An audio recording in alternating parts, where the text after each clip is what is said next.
बात के लिए एकत्रित हुए हैं। और अभी आपने देखा कार्यक्रम का नाम है मार्च पार्लियामेंट, और कुछ हमारी जो बहनें मंच पे हैं, इन लोगों ने पार्लियामेंट में अपनी भूमिका निभाती हैं।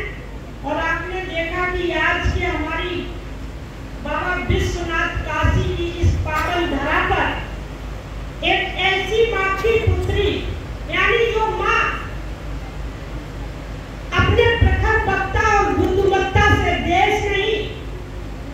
दुनिया में अपनी पहचान बनाने वाली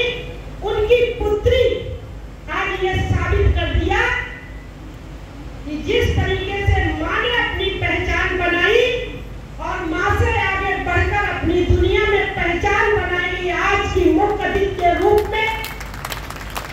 बेटी के रूप में, छोटी बहन के रूप में आज हम सब लोगों के बीच में अपना जो संबोधन दिया, एक सच मानिए यहाँ एक एक बहन के रोंगटे खड़े हो गए होंगे। ऐसी हमारी छोटी बहन बांसुरी सुराज जी हमारे बीच में मंच पर बैठी हमारी साथी, और जिनको राजनीतिक केवल सांसद के रूप में नहीं, विधानसभा में भी अपना भूमिका अदा की और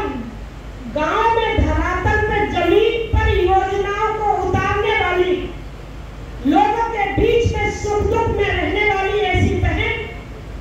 आदरणीय सीमा द्विवेदी जी मंच पर हमारे बीच में बैठे, महानगर के जिला अध्यक्ष, जिन्होंने भाजपा और सभी मोर्चों को प्रकोष्ठ संकल्प को लेके एक सूत्र में बांधने का काम किया। ऐसे हमारे अध्यक्ष के रूप में छोटे भाई प्रदीप अग्रणी जी हमारे बीच में, आज की जो स्पीकर के रूप में अपने कार्यवाही को गति देनी, ऐसे हमारे बीच में बहुत ही सीनियर हम लोगों की मार्गदर्शक आदरणीय ज्योतिष्णा जी हमारे बीच में, उत्तर प्रदेश भारतीय जनता पार्टी की उपाध्यक्ष के रूप में बहुत ही प्रिय बहन, हम लोग लगातार भारतीय जनता पार्टी में काम कर रहे ऐसी बहन मीना चौबे जी हमारे बीच में, हमारी महिला मोर्चा की महामंत्री के रूप में जो इस कार्यक्रम की संयोजक भी हैं, ऐसी बहन कीर्तिका अग्रवाल जी हमारे बीच में, काशी क्षेत्र की अध्यक्ष महिला मोर्चा, और अभी आपने देखा सहकारिता में उपभोक्ता की में डायरेक्टर उत्तर प्रदेश में बनी ऐसी नम्रता जी हमारे बीच में, प्रयागराज की पूर्व की मेयर, एक अच्छी वक्ता, मैं इनको सोशल मीडिया पर देखती हूँ, बहुत ही सक्रियता से रहती है, भारतीय जनता पार्टी को आगे बढ़ाने का काम करती, ऐसी बहन अभिलाषा जी हमारे बीच में, जिला पंचायत की अध्यक्ष बहन पूनम मौर्य जी और बहन सपना सिंह जी,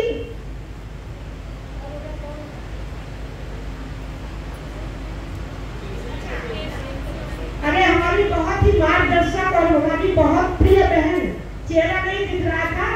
बहुत ही इनको लंबे समय का राजनीतिक अनुभव, लगातार किसी न किसी दायित्व में रही प्रतिनिधि बनकर जनता की सेवा करने में, उनका काम करने में सबसे अग्रणी रहती हैं, ऐसी हमारी बड़ी बहन केसरी देवी पटेल जी, और हमारी इस कार्यक्रम की दोनों संयोजक कविता जी, राधिका जी, और यहाँ पर बैठी सभी सम्मानित हमारी बहनें और बच्चे, और हमारे जो कहा जाता कि मीडिया के चौथा स्तंभ, और मेरी नजरों में मैं मीडिया को पहला स्तंभ इसलिए मानते हैं कि जब हम लोगों जैसे सत्ता में बैठे लोग अपनी जिम्मेदारी को भूलने लगते तो ये याद दिलाने का काम करते हैं, ऐसे हमारे सभी मीडिया के बंधु। आज मैं अभी आपने मुख्य अतिथि बहन बांसुरी जी को सुना, उन्होंने किस तरीके से आपातकाल को मैं दोहराऊंगी नहीं, लेकिन एक चीज जरूर कहूंगी कि कांग्रेस ने श्रीमती इंदिरा गांधी ने उस समय तत्कालीन प्रधानमंत्री थी, उन्होंने अपना चुनाव में जब गई थी तो ये कहा था कि मैं देश में गरीबी को हटा दूंगी, मुझे वोट दीजिए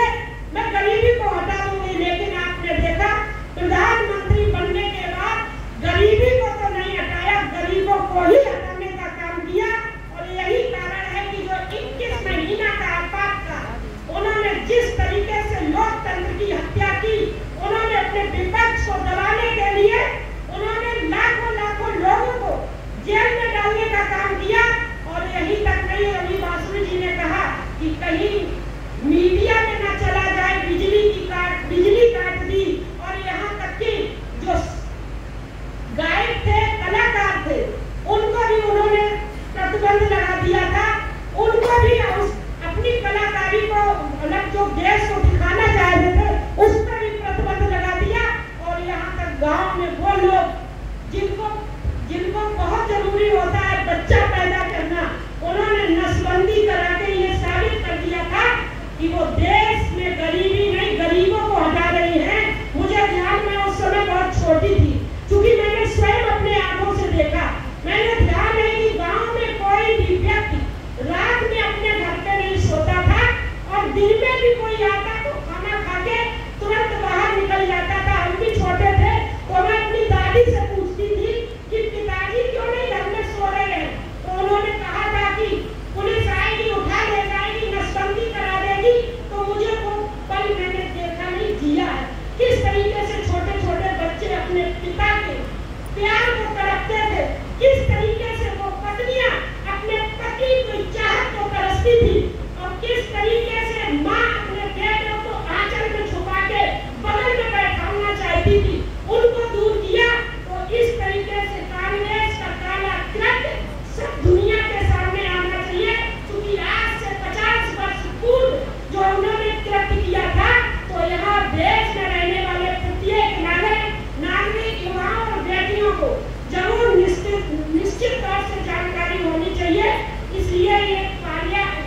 मॉक पार्लियामेंट का आयोजन किया गया, और मैं आज विश्वास दिलाती हूँ, आज तो आप लोग मॉक पार्लियामेंट में आ रही, आज वक्ता पक्ष विपक्ष में बन के आ रही। आने वाले समय में जिस तरीके से नरेंद्र मोदी जी ने ये दिखा दिया है कि मातृशक्ति केवल देखने के लिए नहीं, हमारे देश में ऐसी जगह बैठे जहाँ नींद निर्धारण होती है, इसीलिए उन्होंने